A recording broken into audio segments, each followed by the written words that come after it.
I am delighted to announce to you today that the Commission 5 minutes ago have formally proposed to the Council of the European Union that it signs a free trade agreement with Canada, the so-called CETA agreement. And this is the next step in putting CETA into practice and making the opportunities it presents a reality. CETA will make trade between the EU and Canada easier. More trade means more growth, and more growth means more jobs. That is good news for European exporters, European workers, and European citizens. Let me say a few words about the advantages of CETA, and of course not only for business but also the underlying shared values. The benefits for business, large and small. Some say trade deals doesn't actually deliver. That is not true, and we just 2 days ago proved that that is absolutely not true. The agreement that EU struck with South Korea in 2011, just celebrating its 5-year birthday, show numbers that speak for themselves. EU exports to South Korea have significantly boosted over this 5-year period, up by 55%. And European companies have saved almost 3 billion euros in scrapped or discounted customs duties. And with CETA, we go even further. It is even more adapted to the need of the modern world.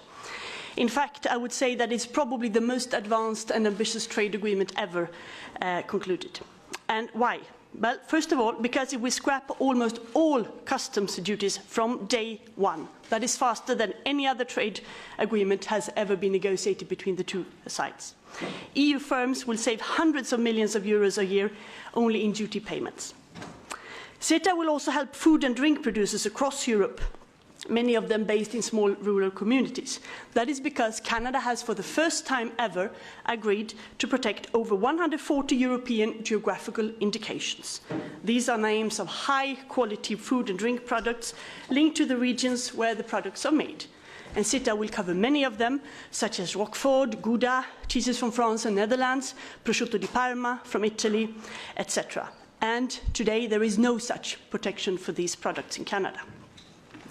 CETA is only a very modern deal because it facilitates trades in services like telecom, engineering, architecture, and shipping. It will make it easier for professionals to travel between the EU and Canada to connect with their customers and for their professional qualifications to be recognized. CETA breaks new ground when it comes to helping exporters compete for government contracts in public procurement.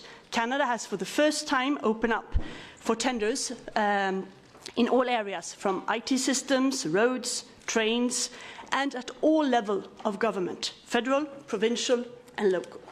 And CETA will, of course, also benefit small firms as well as large ones.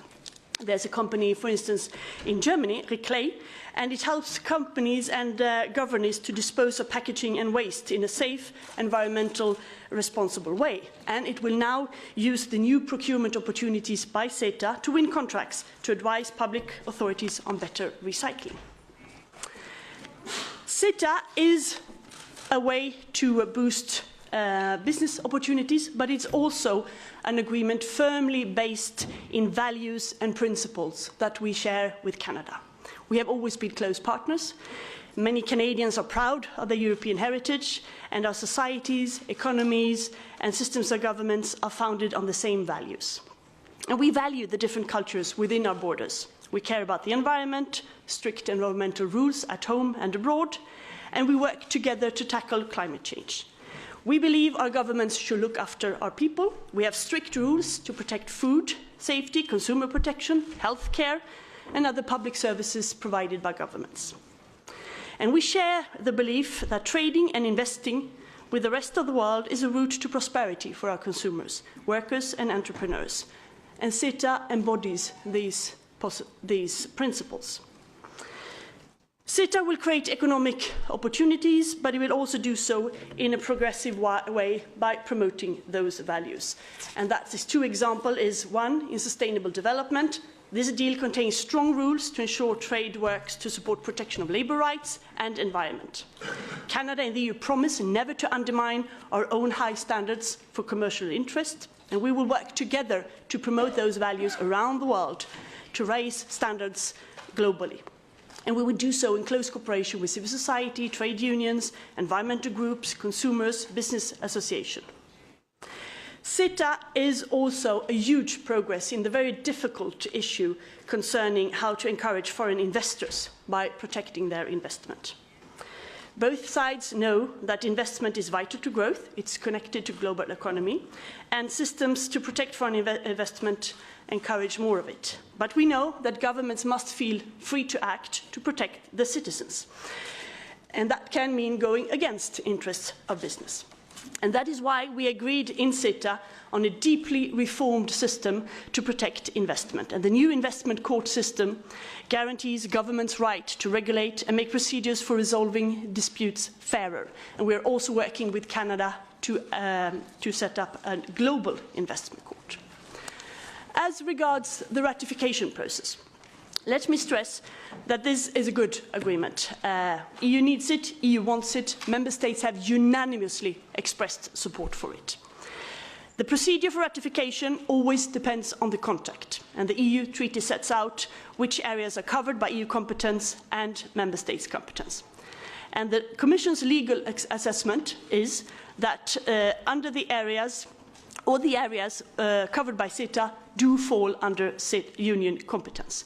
So it is the Commission view that the legal basis would be an EU-only agreement, ratified by 28 Member States' government and the European Parliament. And this is the opinion that President Juncker has communicated to his college at the European Council. The Court is right now examining our agreement with Singapore to give its opinion, and that will give us further guidance. Until we have that ruling, it is important that we move and that we can deliver on trade policy, especially when we have such a good agreement as CETA. And that is why, faced with the difficulty of having consensus by Member States in the foreseeable future and the risk of dragging on, the Commission has decided to propose CETA for signature as a mixed agreement, to be ratified also by Member States to allow for its swift application.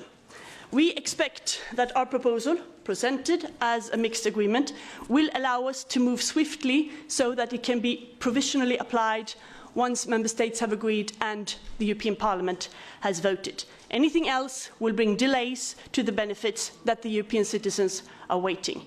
So now we call upon the Member States who have all asked for this agreement, who have all welcomed it, to also show the leadership to defend it vis-à-vis their parliaments and their citizens, because this is a really good agreement. Thank you very much.